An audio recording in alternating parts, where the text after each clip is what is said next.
చెప్పండి లాయర్ గారు. రాఘవ్ గారు, నిన్న మీరంతా ఫంక్షన్ హడావుల్లో ఉన్నారని మిమ్మల్ని డిస్టర్బ్ చేయలేదు.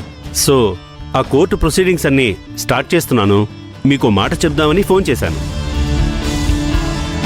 ఇంకొక ముఖ్యమైన విషయం, ఇంట్లో వాళ్ళ సహాయ సహకారాలు లేకుండా మనమేం చేయలేమని మీరు అనుకోకండి.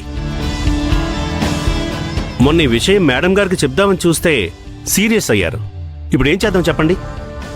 లాయర్ గారు, ఈ విషయం 2 రోజులు పోస్ట్పోన్ చేయండి. ఇప్పుడు నా మనసేం బాలేదు.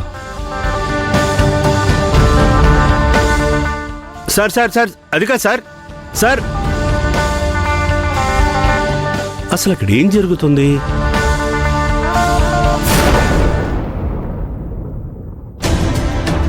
ఎక్కడికి మాధవ్? హాస్పిటల్కి వెళ్తున్నాను. హాస్పిటల్కా? దేనికి? అసలు ఏం జరిగిందో తెలుసుకోవాలనుకుంటున్నాను. ఏ విషయం గురించి మాధవ్? నీకు అబార్షన్ అయిన విషయం గురించి. రిపోర్ట్స్ చెప్పాయి కదా ఎందుకు అలా జరిగిందో. ఈ రిపోర్ట్స్ కరెక్ట్ కాదనిపిస్తోంది. వెళ్ళి ఈ రిపోర్ట్స్ ఏంటో అసలు ఏం జరిగిందో అని వేరే డాక్టర్లను కలిసైనా అడగాలనిపిస్తోంది. అందుకే వెళ్తున్నాను. అంటే ఏంటి మాధవ్? అబార్షన్ విషయంలో నీకు అనుమానంగా ఉందా? అవును, నాకు అనుమానంగానే ఉంది. హాస్పిటల్కి వెళ్లే వరకు నీకే ప్రాబ్లం లేదు. హాస్పిటల్కి వెళ్ళిన తర్వాతే నీకు ప్రాబ్లమ్స్ అన్నీ మొదలయ్యాయి. అసలు వాళ్ళు ఏ ఇంజెక్షన్ ఇచ్చారు, ఏం టాబ్లెట్స్ ఇచ్చారు, దానివల్ల రియాక్షన్ అయిందా ఏంటి, ఇవన్నీ నాకు తెలుసుకోవాలని ఉంది భూమి. అంటే నువ్వు హాస్పిటల్కి వెళ్ళి ఇప్పుడు డాక్టర్లతో గొడవ పడతావా? గొడవ పడ్డానికి కాదు భూమి, నన్ను నమ్ము. నాకు ఈ రిపోర్ట్ల మీద అనుమానం ఉంది, నమ్మకం లేదు. అందుకే ఒకసారి రీచెక్ చేయిస్తే మంచిదనిపిస్తుంది. లేదు మాధవ్, ఈ విషయాన్ని ఇంతటితో వదిలే. ఎంత సింపుల్గా చెప్తున్నావు భూమి, వదిలేయాలా? కడుపులో పెరిగిన బిడ్డ పైన ఎన్ని ఆశలు పెట్టుకున్నాం భూమి. ఆ ఆశలన్నీ ఎవరో ఒకరు విరిచేశారు. చిగురించే మన ఆశల్ని తుంచేశారు భూమి. అంత సింపుల్గా ఎలా వదిలేమంటావు, ఎలా మర్చిపోమంటావు? మన దురదృష్టానికి అలా జరిగింది. ఇప్పుడు చెక్ చేయించినా పోయిన బిడ్డ రాదు కదా మాధవ్. భూమి, నీకు అర్థమవుతుందా? నువ్వు కోల్పోయింది ఇన్ని నెలలుగా మోసిన మన బిడ్డని. ఈ భూమి మీదకి రావాల్సిన నా బిడ్డ ఎందుకు రాకుండా పోయిందో తెలుసుకోవాల్సిన బాధ్యత నాకుంది. ఈ విషయంలో నువ్వు జోక్యం చేసుకోవద్దు. మాధవ్ మాధవ్ మాధవ్, నేను చెప్పేది విను.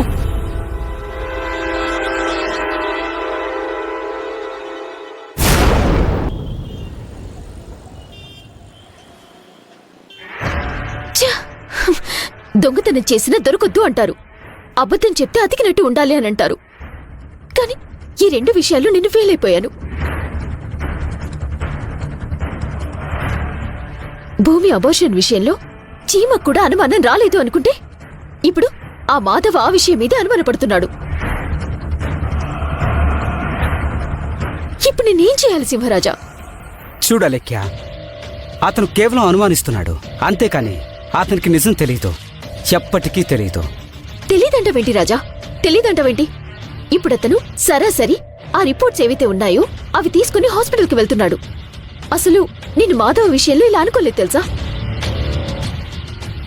మాధవ్ ఇలా జరిగిన దానికి బాధపడుతూ ఇంట్లో కూర్చుంటాడనుకున్నాను, కానీ అసలు ఇలా రియాక్ట్ అవుతాడని అనుకోలేదు.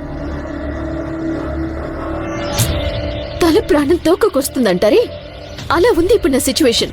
వెళ్ళని అలెక్యా, వెళ్ళినా ఏం తెలుస్తుంది? ఏమీ తెలియదు. అక్కడికి వెళ్తే ఏం తెలియకపోవచ్చు సార్, కానీ వేరే డాక్టర్ దగ్గరికి వెళ్తే అప్పుడేం చేస్తారు?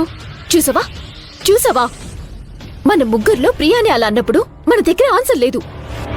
అసలు ఇప్పుడు హాస్పిటల్లో ఏం జరిగింది, భూమి విషయంలో ఎలా అబార్షన్ అయ్యింది, ఇవన్నీ తను ఎంక్వైరీ చేస్తే మనం దొరికిపోవటం ఖాయం. భూమి చెప్పినా వినకుండా మాధవ డాక్టర్ దగ్గరికి వెళ్తూనే ఉన్నాడు. అసలు నేను రిజల్ట్ ఇలా ఉంటుందని ఊహించలేదు. ఉంటుంటే వేరే స్టెప్ ఏదైనా తీసుకునేదాన్ని.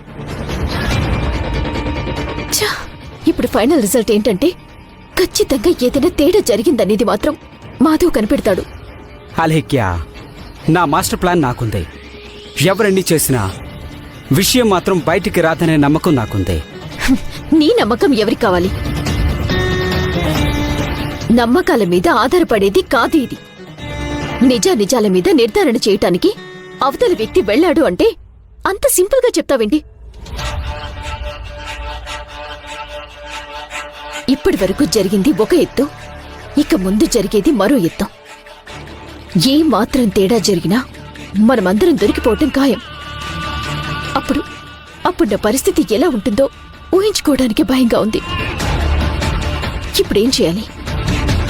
దీని నుంచి ఎలా బయటపడాలి?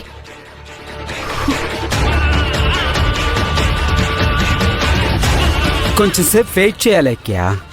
అసలు విషయం నీకే తెలుస్తుంది.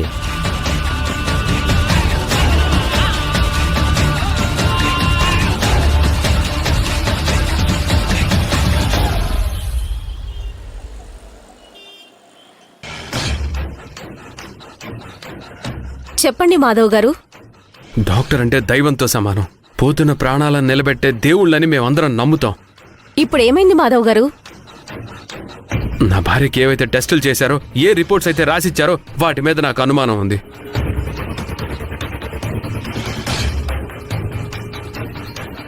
మాధవ్ గారు, మీరు ఆవేశపడకండి, కూర్చోండి. నేను కూర్చోడానికి రాలే డాక్టర్. మేము హాస్పిటల్కి వచ్చేటప్పుడు నా భార్య చాలా యాక్టివ్గా ఎనర్జెటిక్గా ఉంది. కాకపోతే కళ్ళు తిరిగి పడిపోయిందనే ఒకే ఒక్క కారణంతో మేము ఇక్కడికి తీసుకొచ్చాం. ఇప్పుడు ఏమైంది మాధవ్ గారు? ఆల్రెడీ మీకు మొత్తం చెప్పాం కదా. ఇక్కడున్నప్పుడే డిశ్చార్జ్ అయి ఇంటికి వెళ్ళిన తర్వాత మళ్ళీ మీకు ఎందుకు అనుమానం వచ్చింది? నా భార్యకి ఇంతవరకు జ్వరం కూడా రాలేదు, ఎలాంటి ఆరోగ్య సమస్యలు లేవు. తను హాస్పిటల్కి రావడానికి ముందు వరకు ఏ ప్రాబ్లం లేదు.